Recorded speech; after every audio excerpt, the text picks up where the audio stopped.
Hi friends, ప్రస్తుతం బాలీవుడ్ను ఊపేస్తున్న ఒకే ఒక్క cinema Dhurandhar. Ranveer Singh నటించిన ఈ హై ఆక్టేన్ స్పై థ్రిల్లర్ ఇండియాలో రికార్డులు బద్దలు కొడుతోంది. కేవలం ఒక్క వారంలోనే ఈ చిత్రం 200 కోట్లకు పైగా నెట్ మార్కును దాటింది. అయితే ఇంతటి భారీ విజయాన్ని సాధిస్తున్న ఈ సినిమాకి అంతర్జాతీయంగా పెద్ద షాక్ తగిలింది. అవును, 6 కీలకమైన గల్ఫ్ దేశాలు ఈ సినిమా ప్రదర్శనను నిలిపివేశాయి. ఇంతకీ దురందర్ సినిమాలో ఏముంది?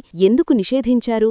భారీ ఓవర్సీస్ మార్కెట్ను బాలీవుడ్ ఎందుకు కోల్పోవాలి వస్తోంది? పూర్తి వివరాలు చూద్దాం. దర్శకుడు ఆదిత్యధర్ రూపొందించిన దురందర్ చిత్రానికి భారతదేశంలో ప్రేక్షకుల నుండి అద్భుతమైన స్పందన వచ్చింది. ఈ సినిమాను ప్రేక్షకులు దాని తీవ్రమైన యాక్షన్, వాస్తవిక కథాంశం మరియు సంజయ్ దత్, అక్షయ్ ఖన్నా, ఆర్ మాధవన్, అర్జున్ రాంపాల్ వంటి నటీనటుల బలమైన ప్రదర్శన కోసం ప్రశంసించారు. ఈ సినిమా దేశంలోనే కాక విదేశాల్లో కూడా బాగా ప్రదర్శిస్తూ 44 కోట్లకు పైగా వసూలు చేసింది. విజయాల కోసం అల్లాడుతున్న బాలీవుడ్కు ఈ సినిమా పెద్ద ఉపశమనమిచ్చింది. భారత్లో దురందర్ కలెక్షన్ల సునామీని సృష్టిస్తున్నప్పటికీ అంతర్జాతీయంగా ఇది పెద్ద అడ్డంకిని ఎదుర్కొంది. ఈ స్పై థ్రిల్లర్ను 6 గల్ఫ్ దేశాలు Bahrain, Kuwait, Oman, Qatar, Saudi Arabia మరియు యుఏఈ నిషేధించాయి. అధికారిక నివేదికల ప్రకారం ఈ సినిమాకు సెన్సార్ సర్టిఫికేషన్ నిరాకరించడానికి కారణం ఇందులో ఉన్న యాంటీ పాకిస్తాన్ కథాంశం మరియు సున్నితమైన భౌగోళిక రాజకీయ అంశాలే. నిర్మాతలు ఓవర్సీస్ ఆదాయానికి కీలకమైన గల్ఫ్ దేశాలలో సినిమా విడుదల కోసం ప్రయత్నించినప్పటికీ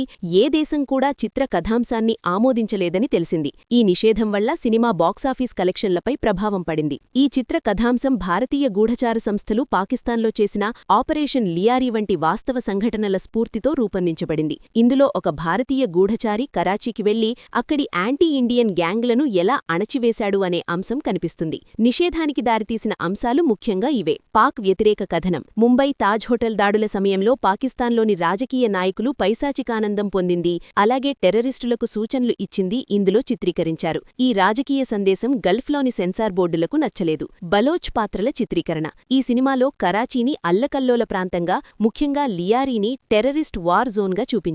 సంజయ్ దత్ పాత్ర పలికిన "మీరు బలోచ్ను నమ్మలేరు" అనే డైలాగ్ కారణంగా బలోచ్ కమ్యూనిటీ నుండి తీవ్ర వ్యతిరేకత వచ్చింది. ఇది సమాజాన్ని తప్పుగా చిత్రిస్తున్నదని వారు భావించారు. పాకిస్తాన్ పీపుల్స్ పార్టీ కార్యకర్త మహమ్మద్ అమీర్ కరాచీ కోర్టులో ఈ సినిమాపై పిటిషన్ దాఖలు చేశారు. ఈ చిత్రం పాకిస్తాన్ మాజీ ప్రధాని బెనజీర్ భుట్టో మరియు పీపీపీను అపప్రతిష్టపరుస్తోందని, పీపీపీ తీవ్రవాదాన్ని సమర్థిస్తున్నట్లు చూపిస్తోందని ఆరోపించారు. ఇలాంటి రాజకీయ నేపథ్యం ఉన్న సినిమాలు గల్ఫ్ దేశాలలో నిషేధానికి గురవడం ఇదే మొదటిసారి కాదు. బాలీవుడ్ చిత్రాలు fighter, sky force, the diplomat, article 370, tiger 3, the Kashmir files వంటివి గతంలో రాజకీయ కంటెంట్తో మధ్యప్రాచ్య సెన్సార్లలో సమస్యలను ఎదుర్కొన్నాయి. బాలీవుడ్ దేశభక్తి, తీవ్రవాదం వంటి రాజకీయ ఇతివృత్తాలతో ధైర్యంగా సినిమాలు తీస్తోండగా మధ్యప్రాచ్య సెన్సార్లతో ఈ వివాదాలు కొనసాగే అవకాశముంది. విదేశీ మార్కెట్లో దెబ్బ తగిలిన దురందర్ భారతదేశంలో మాత్రం విజయవంతంగా కొనసాగుతోంది. దర్శకుడు ఆదిత్యధర్ తమ సినిమా యాంటీ పాకిస్తాన్ కాదని, యాంటీ టెర్రరిజమని వాదించారు. ప్రస్తుతం ఈ సినిమా ఓటీటీ విడుదలపై భారీ ఉత్సాహం నెలకొంది. నివేదికల ప్రకారం దీని డిజిటల్ హక్కులు సుమారు 130 కోట్లకు అమ్ముడుపోయాయి. థియేటర్లలో చూడలేనివారు త్వరలో ఓటీటీలో చూసే అవకాశముంది. ఈ బ్యాన్ గురించి, సినిమా గురించి మీ అభిప్రాయమేమిటి? కామెంట్స్లో తెలియజేయండి. వీడియో నచ్చితే లైక్ చేసి ఛానల్ను సబ్స్క్రైబ్ చేసుకోండి.